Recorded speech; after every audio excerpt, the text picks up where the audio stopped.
Hello, I'm Nikki Gamble, Director of Just Imagine and host of In the Reading Corner. Today I'm joined by Abby Elphinstone, author of children's fantasy stories that are packed with gripping adventures and fantastical creatures. This is true of Abby's latest book, Saving Neverland, a sequel to Peter Pan, which has been updated for the 21st century. The story centres on 10-year-old Martha Pennydrop and her young brother Scruff, who are whisked away to Neverland to help save the magical world from the icy grip of Captain Hook's curse, which threatens the survival of Peter Pan, the lost children, and indeed Neverland itself. Now, I have to say that I approach classic sequels with caution, but Abby has done an excellent job bringing a freshness to the story and stamping it with her own trademark, but also retaining the essence of the original. I started by asking her if she'd had a long-held ambition to write her own version of Peter Pan.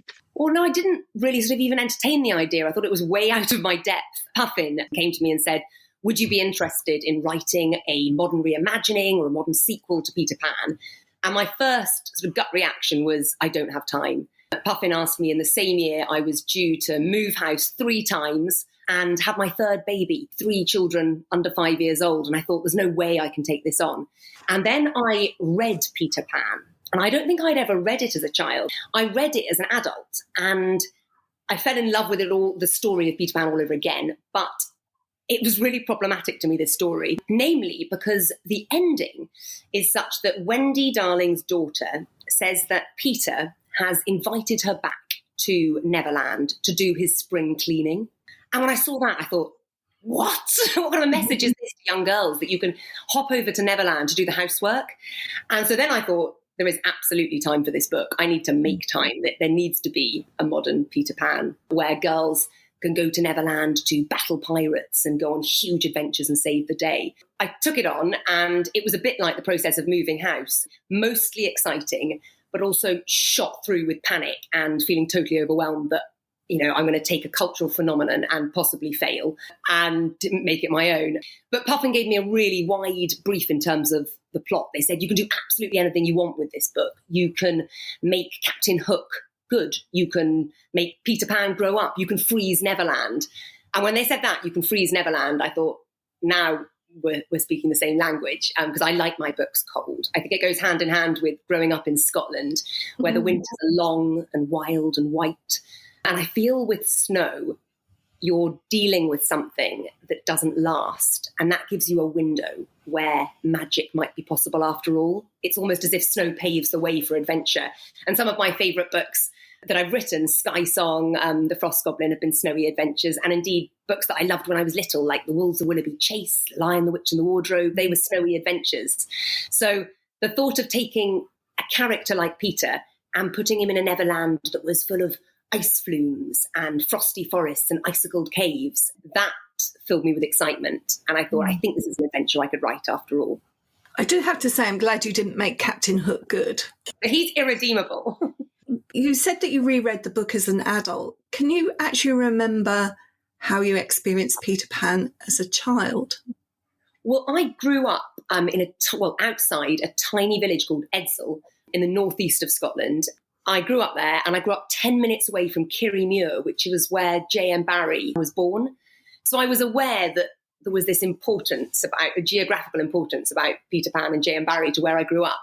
But I remember the first time I encountered Peter Pan was in a play. I think it was in Dundee or Edinburgh. And we had really cheap seats. We were right at the back and we could barely see. But I think that's the best for watching Peter Pan on the stage, because when they fly the characters to Neverland, you can't see the strings and the ropes. Your belief is suspended that much more. So I remember thinking that it was absolutely mesmeric watching these children fly from a nursery window and arriving at Neverland. But I don't think I read the book when I was younger. I think there's probably a reason for that, because J.M. Barrie wrote a book called The Little White Bird, where Peter Pan featured in this book as a story of his own, and it was aimed at adults. And then he put the play on. After the play was such a success, he then wrote Peter Pan down as a book. And it's a very odd book. It's brilliant, but it's deeply odd as well. But it's odd that the first ever showing of Peter Pan in 1904 as a play, it was almost exclusively for adults. So there were hardly any children in the audience. And that's so strange that this book about eternal youth, about this boy that never grows up, is it actually for children, or is it speaking to an adult and getting them to remember what it was like to be a child? So perhaps now would be a good opportunity to hear a little bit about the story. What are you going to read for us, Abby? I'm going to read from the very beginning. So I almost actually am not going to say anything about the story, but I'm going to dive straight in here because it should make sense because it's the start. So chapter 1 of Saving Neverland. Number 14, Darlington Road in Bloomsbury, London, looks like a perfectly ordinary townhouse. At first glance, anyway. It is tall and thin, with 3 rows of windows and a blue door with a brass knocker, almost an exact copy of the terraced houses either side of it.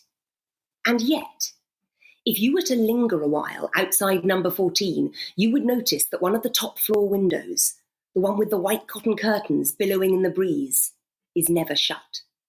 Even on the coldest winter nights, when frost clings to the rooftops and the air swirls with snow, you will find this particular window wide open. Had 10-year-old Martha Pennydrop known there was something strange about this window when her family moved into the house a few weeks ago, I very much doubt she would have chosen the room beyond it as her bedroom. But it had been the start of the summer holidays, when nights are warm and bedroom windows are often left open. So she wasn't aware that this one was impossible to shut and that it had been that way for over 100 years. And she certainly wasn't aware that magic was involved, because until the mischief kicks in, magic looks remarkably innocent. So that's the beginning, and so follows a story about a 10-year-old girl called Martha Pennydrop, who's just desperate to grow up. But growing up's a tricky business because it means saying goodbye to imagination, fun and magic, because those were the very things that led to something terrible nearly happening to Martha's little brother Scruff, which would have been all Martha's fault. So she's desperate to grow up and forget about childhood, but then Peter Pan turns up at her window. She's actually living in Wendy Darling's house, so the original house that the Darling children lived in years ago, which Peter Pan visited. And Martha discovers strange gold sand in a drawer of her bedside table. It actually is fairy dust. Peter arrives and says, we're going to need every ounce of that fairy dust to get over to Neverland because Captain Hook has frozen the island.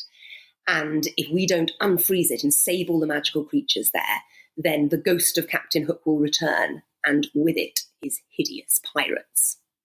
We've already mentioned that with children's classics from the 19th century, early 20th century, there are going to be problems. But what was it in particular that had that strong appeal for you?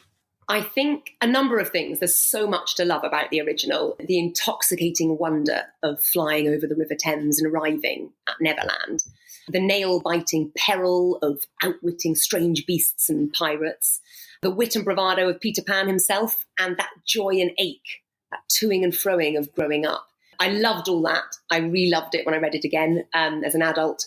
But I did realise how complicated and problematic the book was. There's the overt sexism, the racist stereotypes, and then Tinkerbell is portrayed as this sexualised version of a woman who's pitted against Wendy in that sort of stereotypical jealous female relationship. And so I wanted to retain what was really precious about this story and the fact that it is this cultural phenomenon. It's endured, but there is a lot that needs to be adapted for a modern audience. So I wanted to retain what was special and precious and then make it a more inclusive and contemporary story. So let's talk a little bit then about your Neverland, because it's quite different from J.M. Barrie's. So I'm dyslexic and my ideas are a total mess when I sit down to write a story. So I find that drawing a map acts as a sort of doorstep into my adventure. I draw a world that I want to write about and I fill it with places that I want my characters to visit. And then I get a different coloured pen and I draw a journey through this map, and that journey becomes my plot because at all these key places, the characters encounter various obstacles, whether it's physical or mental obstacles. I think it was Vladimir Nabokov said the writer's job is to get the main character up a tree. Then once they're up there, chuck rocks at them. The brilliant thing about J.M. Barrie's Neverland is that he says it is full of familiar things depending on who's looking at it. Hardly surprising, given that the island is a map of the child's mind. And that gives you so much freedom when you're creating an adventure, because you can take this island called Neverland and then you can tweak it and embellish it and build on it. So there's the Neversea that existed around the island. And I decided the Neversea was filled with tears that mothers shed or fathers shed when their children leave home, because you've got to have a bit of tragedy with Peter Pan. So Neverland is a map of a child's mind. Whoever's looking at it dictates what's there. So Martha and Scruff find things from their own childhoods, like childhood toys and settings, their treehouse that they used to play in as children. That then is seen in Neverland. And it was the same with Wendy and John and Michael. They found a wigwam and an upturned boat and a little house of leaves, things that they had imagined in their childhood.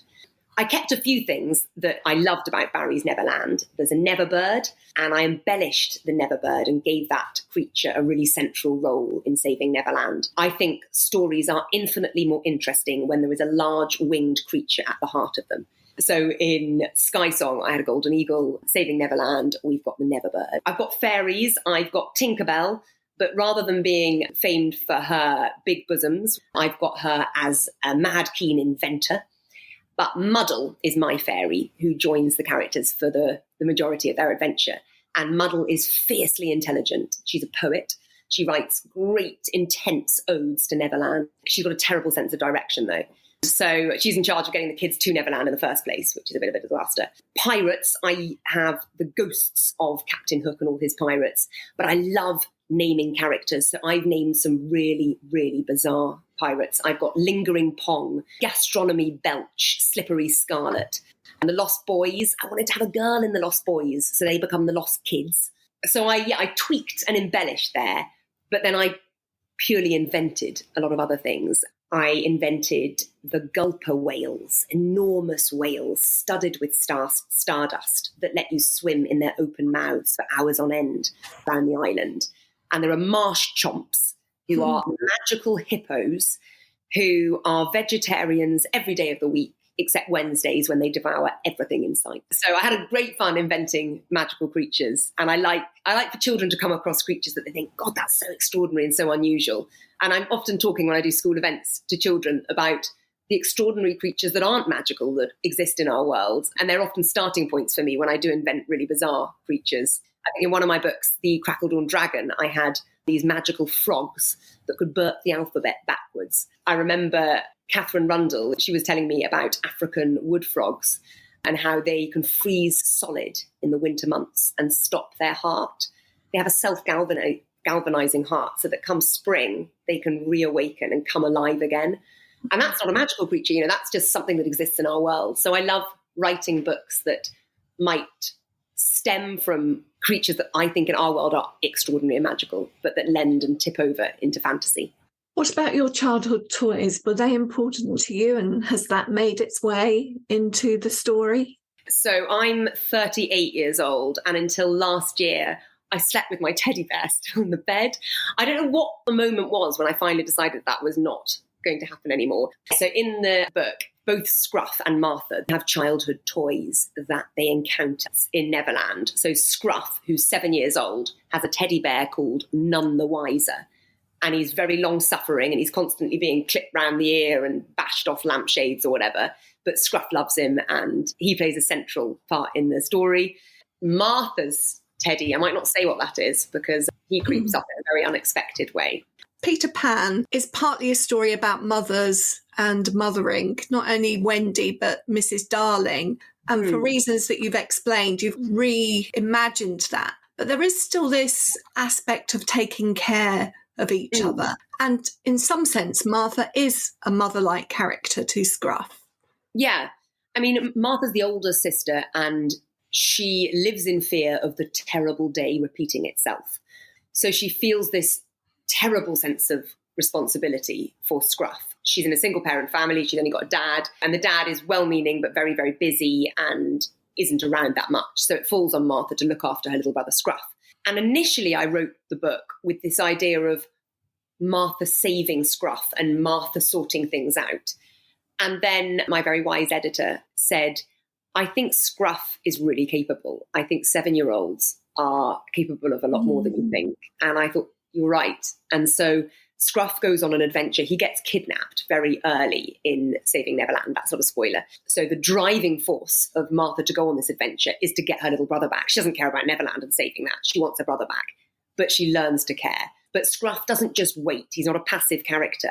I think 7-year-olds are remarkable creatures. I love their straight talking, their wild ideas, their ferocious bravery. I wanted all those things to come out in little Scruff. And so he goes on a totally separate adventure, one filled with neverbirds and frost bears and snow tigers, while Martha is crossing snowbound mountains and forests to find him. So I actually wrote the whole book initially with the protagonist as a boy alongside Peter Pan. So I wanted to have two different types of masculinity, I guess, this bravado, this very masculine in the original sense in Peter, and then a maybe softer, more maternal boy that would lead the adventure. But my editors said, we love the book, we love the adventure, but we do think that Wilbur should be a girl, and that would counter better against Peter. They were right for that, actually. I rewrote the book with a girl at the helm, and it felt more natural to me and more fitting for the adventure. And Scruff, the little boy, originally was the little girl, but I think it did need to be flipped. A lot of your books have very quotable lines. If you were to think of one line from this book, what would sum it up? I really like one of Scruff's lines, because I think that the younger the child, the more brilliant their lines are. Before I tell you what this line is in the book, my 5-year-old said the most brilliant line to me the other day. He ran into my bedroom at 6 a.m. and it was completely dark. And he said, "Hello, I finished all my dreams." And I just thought that was such a wonderful way to wake up to the world. You know, here I am, I finished the dreams, so what's next? So I think that, the younger you are, the more brilliant your lines, your one-liners. In Saving Neverland, Scruff says, "I always keep a fork in my pyjama pocket because you never know when you might be invited to a midnight feast." That's one of my favourites. I like this idea. There's another one that Martha learns from Peter. The thing about adventures, Martha, is that they don't leave anyone behind. And I like that idea that you can resist the adventure as much as you want, but once it digs its claws in, there's not a lot you can do about it. I do like writing lines about adventure and about magic. In The Snow Dragon, there's a line, "You can be late for many things in life, but you should never keep an adventure waiting." And these lines, they do come sort of quite fully formed. Like when I write the books, they're there. And I think it's because growing up in Scotland, there was a lot of time for adventures. I didn't have loads of after-school clubs. My parents didn't drive me from playdate to playdate. There was a lot of time being bored. And I think there's a brilliance in being bored, because out of boredom you create, you invent. I think the reason I'm a writer is because I was allowed to be bored. I was allowed to create in my garden and mix potions out of flower petals and mud. I had 3 siblings, which helped, so it was a busy family. But I do think I'm probably a writer first and foremost because the wilderness made me one. A sense of adventure is something that you've never really lost. How have the adventures that you've had as an adult informed you as a children's writer? I went up to the Arctic and I went dog sledding across snowy valleys, and I watched orcas dive for herring, and I watched the northern lights flicker across the sky. That was the start of a book called Sky Song. And certainly when I reinvented Neverland into this snowy wonderland, I was drawing heavily upon an Arctic landscape that I saw a few years earlier. Before I had children, I went out to Mongolia. I saw a photo before I went by an Israeli photographer called Asher Svidensky, and it was of a girl called Aishalpan letting loose a golden eagle into the sky. And I thought the photo was incredible. And I read the caption underneath, and it said, "There's a tribe of people out in Mongolia called the Kazakh eagle hunters. You may have seen the documentary, lots of people have, and most of them are men. There's just one girl who is becoming this eagle huntress, the first eagle huntress." And when I saw that line, I thought, what if I could get out to Mongolia and find this girl?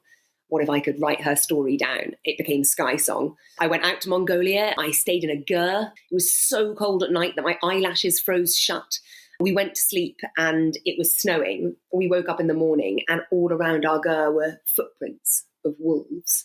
They hadn't been there when we went to bed, so the wolves must have come down in the night, circled our camp while we slept, and then left. But that's what I love about the wild, that it can come secretly and silently in the middle of the night. And sometimes the only reason you know it's been in the first place is that footprint in the snow the next morning. But I'm worried I'm going to be sort of known as the author who can only write snowy books. I need to get myself to St. Lucia or somewhere extremely hot and start writing about balmy seas and tropical sands. One of the important ideas in the book is the idea of growing down as well as growing up. Tell us a little bit about that. I think some of the best adults I know, some of the most joyful adults I know, and the wisest ones are the ones who have somehow managed to retain that appetite for adventure, humour, and joy that children embody. And we become so cynical and knowing when we grow up, the world becomes so much more complex. But I do think there's a case for remembering the essence of childhood and trying to carry that through. And I think Barry seems to be suggesting that to grow up, you've got to say goodbye to adventure and make believe. And that it's inevitable that when you grow up, you'll forget the way, he says, to Neverland, and you'll forget how to fly. That might have been the case in Edwardian England, where, men had to earn, women had to get married and have babies. But that's not the case now. There's room for so many different versions of ourselves and different routes into adulthood. And so I wanted to write a book that would champion the art of growing down as well as up. Make-believe is the thing that allows us to hold more than one reality, and some people retain that. I wonder whether you get a second shot at it if you become a teacher or you become a parent or a carer, because I was a teacher before I was a writer, and I suddenly started to see the world again through the children's eyes. And as a mother, you then go right back to the beginning. There was a case to be said, for trying to hold on to that and trying to keep it close so that when the pandemics come and cost of living crisis, the recession, and the world looks desperately gloomy, that there are things that you've retained from your childhood that act as your armour for setting out into the world, for being able to cope with it all. So have any of your adventures that you had in childhood made their way into your stories? When I was walking through the forest with my dad up in Scotland, when I was about in year 5, I remember seeing 2 green eyes. It was late at night. We were walking back through a forest to get to our car, and the light was fading.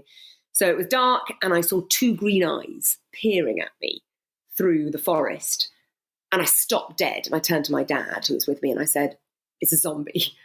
And he said, "No, it's not. It's a wildcat. There are fewer than 100 left in the UK, and you've just seen one." I think that memory of seeing those 2 eyes glowing in the dark in a remote forest in Scotland made me want to write about a wildcat called Griff in my first book, The Dream Snatcher, a girl called Moll Pecksniff. I named her after a shower gel in TK Maxx, but I got her sidekick, the wildcat, from that adventure with my dad. You have retained some of the tragic tone from Barry's original story. You include the scene with Peter returning home to find the windows barred. As a child, I remember feeling that his mother was unimaginably cruel, but reading it now, I think that perhaps she was just fearful of losing another child, that it would just be too much to bear.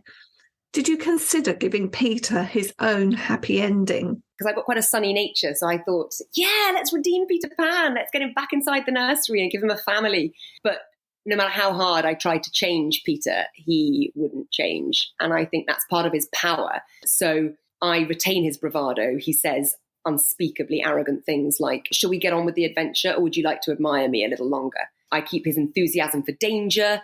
He says things like, "So much peril and it's not even lunchtime," things that my mum would just sort of be aghast at. I have a younger brother called Tom who was so adventurous, wildly so, that he was banned from playing with any of the neighbours. All the neighbours' parents said, "You cannot play with Tom Elphinstone." So Peter's a bit like that in that sense. And I cling on to his reservations about family. Right at the end, Scruff says, "Would you like a hug, Peter?" Because he removes himself from the celebration at the end. And Peter says, "No, I'd like another adventure instead."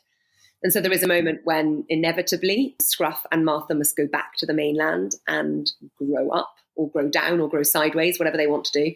And I take Peter back there too. And there's a moment where I've got his hand on the window pane and you think, is he going to go in? It was one of my favourite scenes to write because I spent so long waiting thinking, are you going to go inside? But I don't think it's a spoiler to say that he doesn't, because I think that it's important to retain what is precious about this original book. And the precious fact is, this is a boy who will never grow up. All children except one grow up. And I think that's what makes it so powerful. And it's not modelling that as a type of behaviour to be upheld. And Martha quite rightly says, "Peter, you've got it wrong. You badly need a parent or a carer or someone to look after you. You badly need to understand yourself in relation to other people. And Peter's fault is that whenever things get a bit emotional, he forgets. He just forgets key characters like Martha or Scruff. He'll go, I haven't a clue who you are halfway through the adventure, but he won't ever learn from his mistakes. So he can never grow as a character. So he's stuck in this sort of eternal stage of not growing up. And it means he has adventures innumerable, like other children will never dream of, but he's barred from that one joy that some children understand. Are there any other children's classics that you'd like to write sequels to? Oh, The Water Babies. That I really loved as a child. What is it about The Water Babies? Do you know, I remember the film more than the book, but I think it's this going from a place of reality and safety, like the nursery in Peter Pan, and That's a Country House in England, then going through to a magical world where things are more ridiculous than in real life, and then going back out into the real world again and feeling slightly changed by it. Looking back to your first novel, The Dream Snatcher, how do you think your writing's developed? There are bits of The Dream Snatcher, my debut book, that I just can't read because I think they're so bad. But then I get letters from children saying, my favourite of all your books is The Dream Snatcher. So I don't know whether children mind about the writing style, but I feel I've learnt a lot. I never did a creative writing course or really studied how to write. I just loved books, and I taught English at secondary school level. So I didn't go in with much structure. So I think I was writing what I thought children wanted to read and not really writing what I should have been writing. That absolutely was staying true to myself. I feel like my narrative voice has sharpened up over the last few years. Abby, you've told us that you were a teacher, and I wonder what you did in your own classroom to foster a love of reading. Model it. So when the kids see you reading, they see that books are of value to you, then they start to understand that books are important. I remember, telling kids what I was reading at the time, raving to them about books. You must read this, I couldn't put it down, and sharing it with them. So anything I had at home, I'd bring in and let them read it. Taking ideas from them, so listening to them as well. When they said, I read this, it was really good. I'd take it home, it was terrible, but I'd read it anyway. Definitely modelling reading as something of significance and importance. Letting kids have time, even if it was just 10 minutes of one day to read, give them time to read as well. And I didn't force them to read fiction and novels. It was graphic novels as well, and non-fiction, encyclopedias, whatever. It was just some form of narrative. And what about writing? What top tips do you have that you can share with us? When I talk to children in schools, I say there's 3 tips. One is get outside. The natural world is filled to the brim with wonder. Get out and experience it. 2 is be curious. I think if you apply 2 special words to almost any scenario, you can come up with a story. And those words are what if. So if you see a footprint in the sand down on the beach, what if that footprint belongs to a creature that doesn't technically exist? What then? What if the door in the village that nobody else has noticed leads to another kingdom? And the other one is, if you're going to write a book, write one. Don't give up. It took me 7 years, 4 failed books, 96 rejection letters from agents to get my first deal. So you keep trying. Don't spend too much time on Twitter and Instagram. It can feel like you're making connections, which you are, but you're not writing the story. And that happens away on your own. Write the story you want to tell. Don't try and climb onto the bandwagon of some big fad or craze. Write what you want to write. Abby, it's been such a pleasure having you as my guest in the Reading Corner today. Thank you for taking us into the world of Neverland and also telling us so much about your writing life.